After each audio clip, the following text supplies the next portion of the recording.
Bon, aujourd'hui merguez party. J'avais mon coffre qui ne fonctionnait plus sur la 407. Voilà pourquoi. Il y a des connards qui ont été bidouiller le faisceau, mais alors façon manouche dégueulasse. C'est ni fait ni à refaire. Il y a des repiquages, donc ça avait dû péter une première fois parce que ils mettent jamais assez de fil dans les faisceaux. Et puis du coup la serrure fonctionnait plus. Hein. Donc direction coffre, hein, par le siège. Je fais 130 kg et je suis pas trop gymnaste. Hein. Donc voilà. Ça a été un véritable plaisir cette histoire. Donc pour refaire ça, mais proprement, j'ai du faisceau qui vient de bagnole. Voilà. Donc on va prendre certainement un torsadé pour une commande et un autre torsadé pour une autre. Du fil d'étain, forcément. Ça c'est pour étamer. Un fer à souder et un multimètre avec de quoi couper. Et pas le Chatterton de merde comme il a mis, qui colle, j'en ai retiré. Ça se décompose, ça colle les mains, c'est une horreur. On met ça sur un faisceau de bagnole. Ça, c'est du scotch tissé, l'isolant tissé. C'est ce qui est monté d'origine sur la voiture. Voilà, donc on remet ça pour faire propre. Allez, là je vais commencer à charcuter un peu le faisceau. Et puis je vous reprends dès que j'ai fini. Donc, là, j'ai nettoyé avec un peu de dégraissant sans fin, donc l'espèce de colle. Pareil sur ce morceau-là. Alors, on en a retiré approximativement cette longueur de merde. Voilà, donc approximativement 20 cm. Comme même, vous avez compris. Donc, dans un premier temps, on va reconstituer donc un bout de faisceau avec ça. Je vais le descendre ici dans le passage de câble. Pourquoi je m'empresse de le faire ici?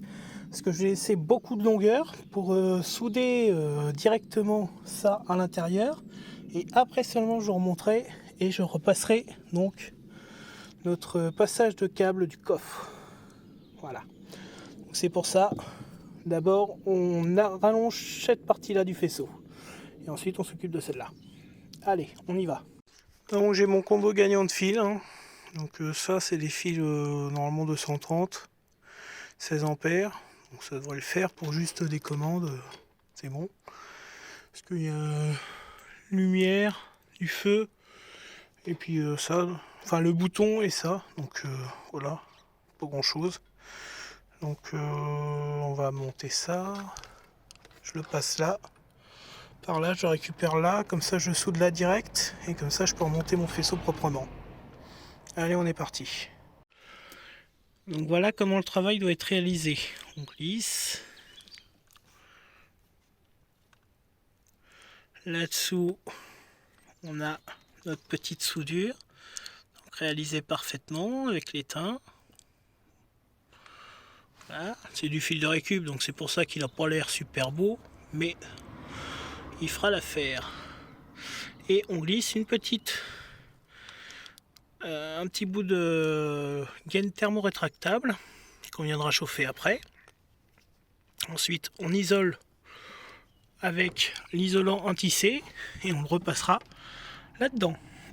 Allez, on fait ça, on avance. Voilà, donc là on a soudé tous nos fils, donc avec des gaines thermo que j'ai pas encore rétractés. Je vais aller chercher un petit briquet pour les faire chauffer un peu. Et puis on va rétracter ça. Ensuite on va l'emballer dans l'intissé, l'isolant antissé. Voilà, donc là on a repassé donc le faisceau de câble ici, au niveau du passage. Dans la voiture ça se présente comme ça. Là on a un... En fait cette prise là, vous voyez le départ de cette prise là, elle arrive là sur une petite agrafe et ça remonte au-dessus. Et donc cette prise là, c'est une partie de la serrure de coffre. Puis après ça part aussi à l'alimentation en dessous, je sais pas trop où, peut-être ça repart devant. Bref, donc là notre faisceau de coffre il est en un seul morceau. Enfin, cette partie là elle est faite et complétée. Donc maintenant on va remettre ça. Pour le remettre c'est pas compliqué, on essaie de le tenir droit et puis on fait avancer les fils tant qu'on peut là-dedans. Donc on y va, je fais pas une main ça.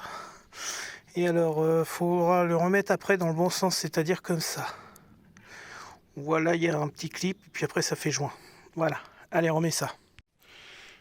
Voilà, alors on galère un peu pour le remettre là-dedans et on galère un peu pour le passer là jusqu'au niveau de la malle. Donc moi ce que je fais pour que ce soit un peu plus facile, je mets un bout de scotch au bout. Ça permet que les câbles de ne pas les passer un à un et puis qu'ils passent un peu plus facilement, on va dire. Donc maintenant qu'on est là, on n'a plus qu'à raccorder notre morceau de faisceau d'origine avec les prises de la serrure de coffre. Donc là, on raccorde ça ici, toujours avec un petit peu de marge. Et puis comme ça, on sera bien. Des fils renouvelés, souples surtout, hein, on voit bien, c'est bien souple. Et puis j'ai laissé justement du mou ici. Il faut laisser un peu de mou là. Et il faut laisser un peu de mou aussi ici. Comme ça, en fait, on peut, vous voyez, en manipulant le truc, ça bouge un petit peu les fils. En fait, qu'ils aient un petit peu de mou, c'est bien. Comme ça évite qu'ils se cassent et qu'ils recassent par la suite. Allez, on continue et je vous montre une fois que c'est terminé. Bon, c'est quasiment fini, hein. Il me reste juste à repasser ça dans l'isolant. Et puis, oui, du coup, là, non, il y a la gaine thermo qui a voulu fonctionner correctement. Bref, on s'en fout, je vais finir d'isoler après.